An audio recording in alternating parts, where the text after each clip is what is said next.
Tooth paste లో చూసినట్టయితే చాలా రకాల కెమికల్స్ ఉంటాయండి. జనరల్ గా ఎవరం గమనించాం మనం. టూత్ పేస్ట్ లో ఒక టైటానియం ఆక్సైడ్ అని ఒక కెమికల్ ఉంటుందండి. ఇప్పుడు 2012 లో కూడా దాని మీద study that can cause ADHD. మనం 2 years నుంచే వాళ్ళకి పళ్ళు తోముతూనే ఉంటామండి విత్ టూత్ పేస్ట్. కానీ ఎప్పుడైనా అసలు ఈ టూత్ పేస్ట్ లో ఏముంటాయని ఎప్పుడైనా గమనించామండి? దాంట్లో ఉండే కెమికల్స్ ఏంటి వాటి వల్ల?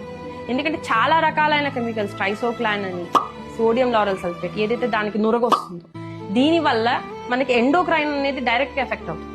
థైరాయిడ్ డిస్రప్టర్ అండి. ట్రైసోక్లాన్ అని మీరు కనుక చూసినట్టయితే it is a thyroid disruptor. ఎందుకు ఇన్ని థైరాయిడ్ వస్తున్నాయి అంటే వీ హ్యావ్ రీజన్స్ అండి. సో ఇలాంటి ఎన్విరాన్మెంటల్ ఎఫెక్ట్స్ కనుక మనం కనుక తెలుసుకుని వాటి నుంచి వాళ్ళని తక్కువ ఎక్స్పోజర్ స్టార్ట్ అయిపోతుంది. ఫస్ట్ పనిలోనే మనం వాడేదే ఫుల్ గా కెమికల్స్ తో ఉండే ఇది